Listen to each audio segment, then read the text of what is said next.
Assalamualaikum warahmatullahi wabarakatuh. Perkenalkan, saya Pendidir Waskoro, perwakilan dari kelompok 11. Saya ingin mempresentasikan tentang etika keilmuan. Ilmu adalah pengetahuan, merupakan alat bagi manusia yang diciptakan dengan tujuan untuk meningkatkan kesejahteraan umat manusia. Meskipun dalam perkembangannya, kemajuan ilmu pengetahuan tidak selalu mensejahterakan manusia, tetapi banyak pula keburukan, bahkan penderitaan yang dialami oleh manusia sebagai dampak dari kemajuan ilmu pengetahuan itu sendiri. Etika. Secara etimologis, etika berasal dari kata etos yang berarti adat, kebiasaan, atau susila. Dalam filsafat, etika membicarakan tentang tingkah laku atau perbuatan manusia dalam kaitan antara baik dan buruk. Baik dan buruk adalah suatu penilaian atas apa yang bisa dilihat dan dirasakan seperti perbuatan dan tingkah laku. Sedangkan untuk hal-hal yang menyangkut aspek motif atau watak, sulit dinilai. Secara garis besar, ada dua macam etika, yaitu etika deskriptif dan etika normatif. Secara terminologi, etika adalah cabang filsafat yang membicarakan tingkah laku atau perbuatan manusia dalam hubungannya dengan baik buruk. Menurut Sunoto 1982, etika dapat dibagi menjadi dua, yaitu etika deskriptif. Etika deskriptif hanya melukiskan, menggambarkan, menceritakan apa adanya, tidak memberikan penilaian, tidak mengajarkan bagaimana seharusnya berbuat. Etika normatif. Etika normatif sudah memberikan penilaian yang baik dan yang buruk, yang harus dikerjakan atau yang tidak. Etika normatif itu sendiri dapat dibagi menjadi dua, yaitu etika umum yang membicarakan prinsip-prinsip umum, seperti apakah nilai, motivasi suatu perbuatan, suara hati, dan lain-lain. Sedangkan etika khusus adalah pelaksanaan prinsip-prinsip umum seperti etika pergaulan, etika dalam pekerjaan, dan lain-lain. Norma. Menurut KBBI, norma adalah aturan atau ketentuan yang mengikat warga kelompok dalam masyarakat. Menurut Surajio 2010, norma adalah alat tukang kayu atau tukang batu yang berupa segitiga yang berarti ukuran, yang kemudian dalam perkembangannya diartikan garis pengarah atau suatu peraturan. Jenis-jenis norma. 1. Norma agama, bersumber dari Tuhan Yang Maha Esa. 2. Norma kesusilaan, bersumber dari hati nurani manusia. 3. Norma kesopanan, bersumber dari pergaulan atau interaksi manusia sebagai makhluk sosial. 4. Norma hukum, bersumber dari negara atau pemerintah yang diatur dalam undang-undang. Kesusilaan. Menurut Leibniz, Surajio 2010, kesusilaan adalah hasil suatu menjadi yang terjadi di dalam jiwa. Menurut Harun Hadiwijono 1990, segala perbuatan kehendak kita sejak semula telah ada. Apa yang benar-benar kita kehendaki telah terkandung sebagai benih di dalam nafsu alamiah yang gelap. Akibat pandangan itu, orang hanya dapat berbicara tentang kehendak baik dan jahat. Problema etika ilmu pengetahuan.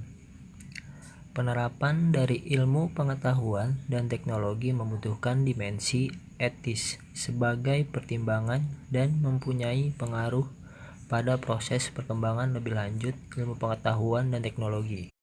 ilmuwan harus mempertimbangkan kodrat manusia, martabat manusia, menjaga ekosistem, bertanggung jawab pada kepentingan umum, kepentingan generasi yang akan datang. 1. Tanggung jawab ilmu. Pengetahuan dan teknologi menyangkut juga tentang hal-hal yang akan dan telah diakibatkan oleh ilmu pengetahuan dan teknologi di masa lalu, sekarang dan yang akan datang. 2. Tanggung jawab etis, bukan hanya implementasi ilmu pengetahuan dan teknologi dalam kehidupan manusia, tetapi juga harus menyadari apa yang seharusnya dikerjakan atau tidak dikerjakan dalam berbagai hubungannya dengan manusia, alam, dan Sang Pencipta. Menurut Van Melsen 1985, berpendapat bahwa perkembangan ilmu pengetahuan dan teknologi akan menghambat ataupun meningkatkan keberadaban manusia tergantung pada manusianya itu sendiri, karena dilakukan oleh manusia dan untuk manusia dalam kebudayaannya. Ilmu, bebas nilai atau tidak bebas nilai. Menurut Konrad Kebung 2011, ilmu harus bebas nilai dan lepas dari nilai-nilai di luar ilmu pengetahuan. Ilmu pengetahuan bertujuan memberi pemahaman tentang pelajaran bagai masalah dalam hidup. Pertama, kecenderungan Puritan elitis. Ilmu adalah sesuatu yang mewah, elit, bahwa tujuan akhir dari ilmu pengetahuan adalah demi ilmu pengetahuan itu sendiri. Ilmu bertujuan untuk menemukan penjelasan tentang segala sesuatu demi kebenaran yang memuaskan rasa ingin tahu manusia. Kedua, kecenderungan pragmatis. Ilmu pengetahuan tidak hanya untuk mencari penjelasan tentang berbagai persoalan, tetapi juga untuk memecahkan berbagai persoalan dalam kehidupan. Karena berguna, ilmu menjadi menarik, membuat hidup menjadi lebih baik dan menyenangkan.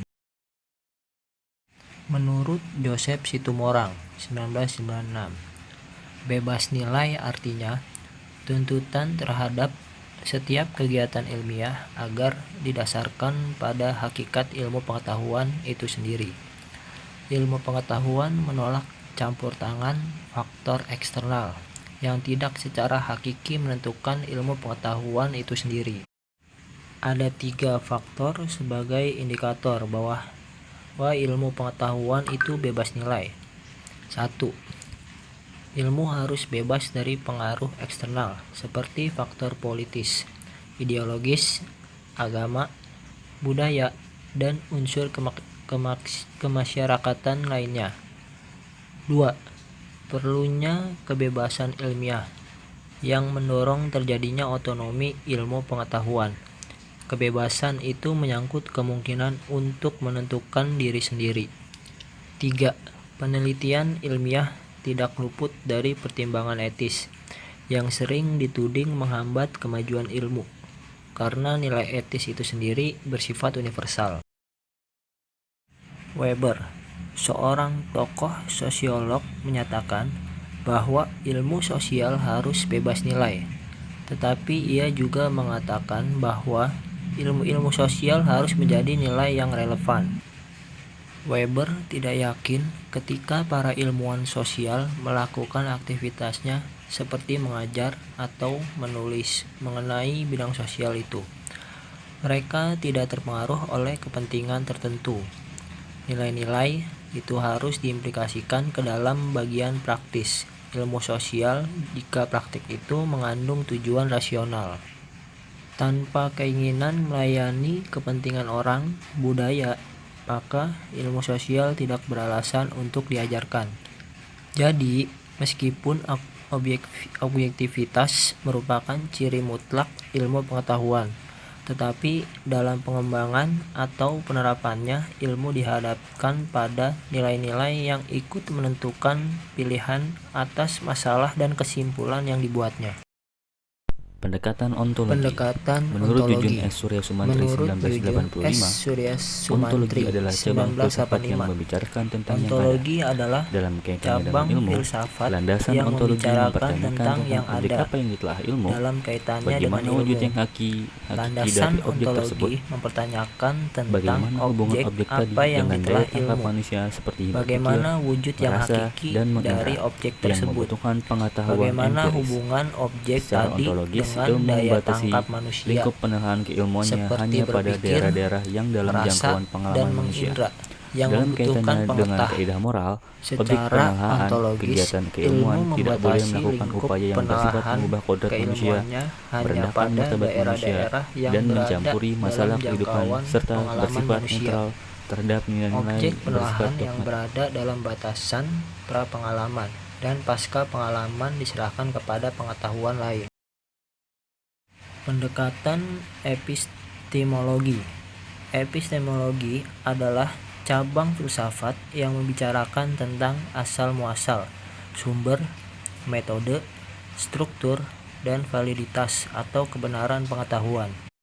Menurut Jujun S. Surya Sumantri 1985, dalam kaitannya dengan ilmu, landasan epistemologi mempertanyakan bagaimana proses yang memungkinkan ditimbanya pengetahuan yang berupa ilmu, bagaimana prosedurnya, hal-hal apa yang harus diperhatikan agar kita mendapatkan pengetahuan yang benar, apa yang disebut kebenaran itu sendiri, apakah kriterianya, cara, teknik, sarana, apa yang membantu kita dalam mendapatkan pengetahuan yang berupa ilmu. Dalam kaitannya dengan moral, dalam proses kegiatan keilmuan, setiap upaya ilmiah harus ditunjukkan untuk menemukan kebenaran dan juga penuh dengan kejujuran. Jadi, ilmu merupakan sikap hidup untuk mencintai kebenaran dan membenci kebohongan. Pendekatan aksiologi. Aksiologi adalah cabang filsafat yang mempelajari tentang nilai secara umum. Menurut Jujun S. Surya Sumantri 1985, sebagai landasan ilmu, aksiologi mempertanyakan untuk apa pengetahuan yang berupa ilmu itu dipergunakan. Bagaimana kaitan antara cara penggunaan tersebut dengan kaidah-kaidah moral? Bagaimana penentuan objek yang ditelah berdasarkan pilihan-pilihan moral? Bagaimana kaitan antara teknik prosedural yang merupakan operasional metode ilmiah dengan norma-norma moral atau profesional? Pada dasarnya, ilmu harus digunakan dan dimanfaatkan untuk kemaslahatan manusia. Sikap ilmiah dan tanggung jawab ilmuwan. Ilmu adalah suatu cara berpikir tertentu mengenai suatu objek dengan pendekatan yang khas sehingga menghasilkan kesimpulan berupa pengetahuan ilmiah, dalam arti bahwa sistem dan struktur ilmu itu dapat dipertanggungjawabkan secara terbuka. Pengetahuan ilmiah adalah pengetahuan yang bersifat kritis, rasional, dan logis, objektif dan terbuka. Namun, apakah yang terpenting adalah pengembangan pengetahuan ilmiah itu membawa dampak positif dan baik bagi manusia atau sebaliknya justru membawa keburukan. Oleh karena itu, penting sekali sikap ilmiah yang harus dimiliki oleh seorang ilmuwan. Dan di sini letak moralitas dari seorang ilmuwan dalam penambangan ilmu, baik itu menyangkut tanggung jawabnya terhadap tata alamiah, terhadap manusia maupun terhadap Tuhan Yang Maha Esa. Sikap ilmiah. Sikap ilmiah menurut Abbas Hamami M. Tidak adanya rasa pamrih, yaitu suatu sikap yang diarahkan untuk mencapai pengetahuan ilmiah yang objektif. Bersikap selektif, yang menyangkut cara mengambil kesimpulan yang beragam, macam-macam metodologi, dan lain-lain. Adanya rasa percaya yang layak terhadap kenyataan maupun terhadap alat-alat indera serta budi. Adanya sikap yang berdasarkan pada suatu kepercayaan. Selalu tidak merasa puas dengan hasil penelitiannya. memiliki sikap etis untuk mengembangkan ilmu pengetahuan demi kebahagiaan manusia dan untuk pembangunan bangsa dan negara.